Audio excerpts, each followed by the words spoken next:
챕터 1 모든 것의 시작 2012년 전 세계 해커와 암호학자들이 밤잠을 설치게 만든 하나의 이미지가 등장했습니다. 그 이름은 바로 시카다 3301. 지금까지도 그 정체가 밝혀지지 않은 이 신비한 조직의 이야기를 들려드릴게요. 여러분도 혹시 이 퍼즐을 풀 수 있을까요? 챕터 1 모든 것의 시작 2012년 1월 4일 사첸의 비게시판에 한 장의 이상한 이미지가 올라왔습니다. 검은 바탕에 하얀 글씨로 쓰인 메시지였죠. 번역하면 안녕하세요. 우리는 고도로 지능적인 개인들을 찾고 있습니다. 그들을 찾기 위해 테스트를 고안했습니다. 처음에는 누구도 이것을 심각하게 받아들이지 않았어요. 사첸에는 매일 수천 개의 장난스러운 게시물이 올라오니까요. 하지만 이것은 달랐습니다. 정말로 달랐어요. 이미지 속에는 간단해 보이는 지시사항이 있었습니다. 이 메시지 밖에서 답을 찾아라. 행운을 빈다. 그리고 마지막에는 3301이라는 숫자가 있었죠. 챕터 2 첫 번째 퍼즐의 해결. 호기심 많은 인터넷 유저들이 이 이미지를 분석하기 시작했습니다. 그리고 놀라운 사실을 발견했죠. 이 이미지 파일 안에 숨겨진 메시지가 있었던 거예요. 스테가노그래피라는 기술을 사용해서 말이에요. 스테가노그래피란 이미지나 오디오 파일 안에 비밀 정보를 숨기는 기술입니다.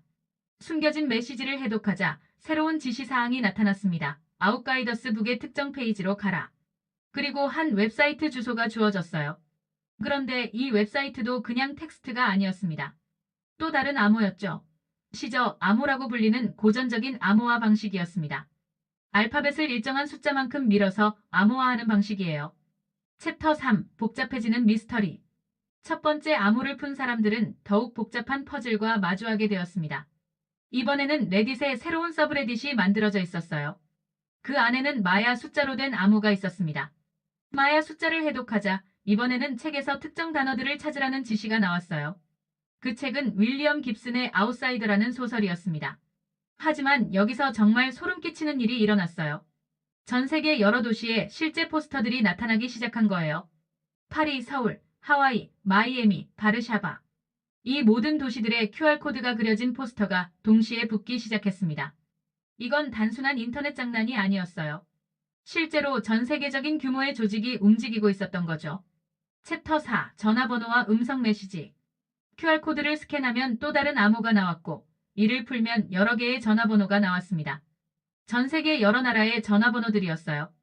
이 전화번호들로 전화를 걸면 똑같은 음성 메시지가 나왔습니다.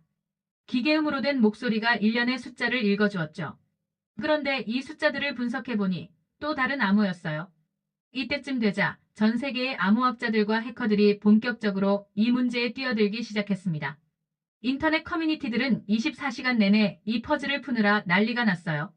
그런데 더 놀라운 건 이 전화번호들이 실제로 작동했다는 거예요. 누군가가 전 세계 여러 나라에서 실제 전화번호를 구입하고 음성 메시지 시스템을 구축했던 거죠. 이 정도 규모면 엄청난 자금력이 필요합니다.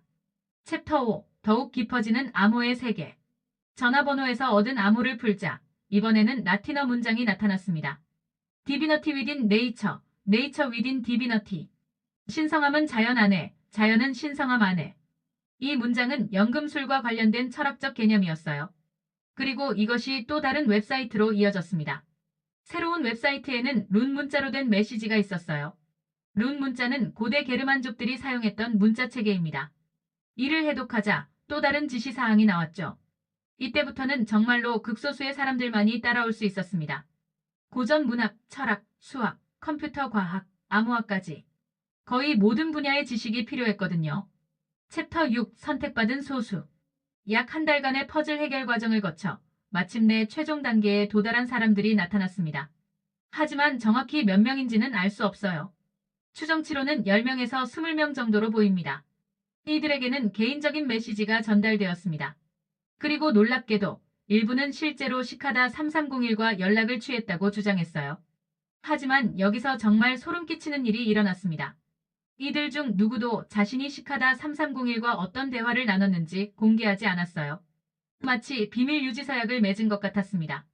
어떤 이는 그들은 정말로 존재한다라고만 했고 또 다른 사람은 이것은 단순한 게임이 아니다라고 했죠. 하지만 구체적인 내용은 아무도 말하지 않았어요. 챕터 7 두 번째, 세 번째 테스트. 놀랍게도 시카다 3301은 2013년과 2014년에 다시 나타났습니다. 매번 더욱 복잡하고 정교한 퍼즐을 내놓았죠. 2013년의 퍼즐은 2012년보다 훨씬 더 어려웠어요. 이번에는 고대 브라유 점자, 고전 문학 인용문, 심지어 음악 이론까지 동원되었습니다. 2014년의 퍼즐에서는 리버포인트라는 가상의 책이 등장했어요. 하지만 이 책은 존재하지 않았습니다. 시카다 3301이 직접 창작한 가상의 작품이었던 거죠. 각 테스트마다 참가자 수는 줄어들었어요. 2012년에는 수천 명이 참여했지만 2014년에는 몇백 명 정도만이 시도했습니다. 너무 어려웠거든요. 챕터 8 시카다 3301의 정체는? 그렇다면 시카다 3301은 대체 누구일까요? 지금까지 여러 가지 이론이 제시되었습니다. 첫 번째 이론, 정부기관설. NSA, CIA 또는 다른 정부기관이 천재적인 암호학자들을 찾기 위한 것이라는 설이에요. 실제로 이런 규모의 작업을 수행할 수 있는 자금력과 조직력을 가진 곳은 많지 않거든요. 두 번째 이론, 대기업 채용설. 구글, 마이크로소프트 또는 다른 테크 기업이 최고의 인재를 찾기 위한 것이라는 설입니다. 실리콘밸리에서는 이런 식의 독특한 채용 방식을 시도하는 경우가 있거든요. 세 번째 이론, 비밀 조직설. 프리메이슨이나 일루미나티 같은 비밀 조직이 새로운 멤버를 모집하는 것이라는 설이에요. 가장 음모론적인 설명이지만 많은 사람들이 믿고 있습니다. 네 번째 이론, 예술 프로젝트설.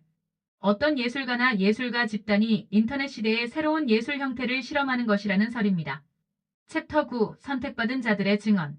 몇몇 사람들이 자신이 시카다 3301의 최종 테스트를 통과했다고 주장했습니다. 하지만 그들의 증언은 모호하고 신비로웠어요. 한 사람은 이렇게 말했습니다. 그들은 나에게 어떤 프로젝트에 참여하라고 했다. 하지만 그것이 무엇인지는 말할 수 없다. 또 다른 사람은 시카다 3301은 인터넷의 자유와 프라이버시를 보호하는 것이 목적이라고 했다고 했어요. 가장 흥미로운 증언은 이것이었습니다. 그들은 나에게 새로운 형태의 암호화 시스템을 개발하는 프로젝트에 참여하라고 했다. 양자 컴퓨터 시대에 대비한 암호화 기술이었다. 하지만 이 모든 증언들이 진실인지는 확인할 방법이 없어요. 시카다 3301 측에서는 아무런 공식적인 발표를 한 적이 없거든요. 챕터 10. 2016년 이후의 침묵. 2014년 이후로 시카다 3301은 완전히 사라졌습니다. 2015년에는 가짜 시카다 3301 퍼즐들이 여러 개 나타났지만 모두 모방작이었어요. 진짜 시카다 3301을 구별하는 방법이 있었거든요. 그들만의 고유한 PGP 서명이 있었는데 가짜들은 이것을 복제할 수 없었어요. 2016년에 잠깐 활동 징후가 보였지만 곧 다시 사라졌습니다. 그 이후로는 완전한 침묵이에요. 어떤 사람들은 시카다 3301이 이미 목적을 달성했기 때문에 사라진 것이라고 말합니다. 필요한 인재들을 모두 찾았다는 거죠. 또 다른 사람들은 그들이 여전히 활동하고 있지만 더 은밀한 방식으로 움직이고 있을 것이라고 추측합니다. 챕터 11. 시카다 3301이 남긴 유산. 시카다 3301은 비록 정체가 밝혀지지 않았지만 인터넷 문화에 큰 영향을 남겼습니다. 첫째, 암호학과 스테가노그래피에 대한 대중의 관심을 크게 높였어요. 많은 사람들이 이 사건을 계기로 암호학을 공부하기 시작했습니다. 둘째, 인터넷 미스터리의 새로운 장르를 만들어냈어요.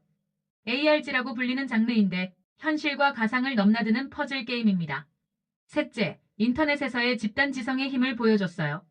전 세계 수천 명의 사람들이 협력해서 복잡한 퍼즐을 푸는 모습은 정말 놀라웠습니다. 넷째, 디지털 시대의 새로운 형태의 비밀 조직 가능성을 제시했어요. 인터넷을 통해 전 세계적으로 활동할 수 있는 조직의 모습을 보여준 거죠. 챕터 12. 미해결 수수께끼들. 시카다 3301에는 여전히 풀리지 않은 수수께끼들이 많아요. 첫째, 그들의 진짜 정체가 무엇인가? 정부기관인가, 기업인가, 아니면 정말로 비밀 조직인가? 둘째, 선택받은 사람들은 지금 무엇을 하고 있는가? 정말로 비밀 프로젝트에 참여하고 있는가? 셋째, 왜 2014년 이후로 활동을 중단했는가? 목적을 달성했기 때문인가? 아니면 다른 이유가 있는가? 넷째, 리버포인트라는 가상의 책은 무엇을 의미하는가? 단순한 퍼즐용 소재인가? 아니면 더 깊은 의미가 있는가? 다섯째, 3301이라는 숫자는 무엇을 의미하는가? 단순한 식별번호인가? 아니면 특별한 의미가 있는가?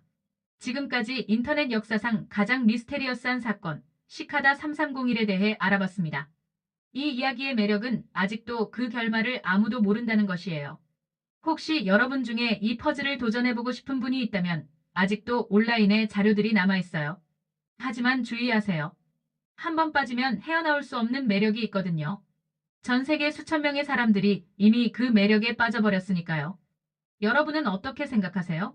시카다 3301의 정체가 무엇일까요? 댓글로 여러분의 생각을 들려주세요. 지금까지 미스터리 시네마였습니다.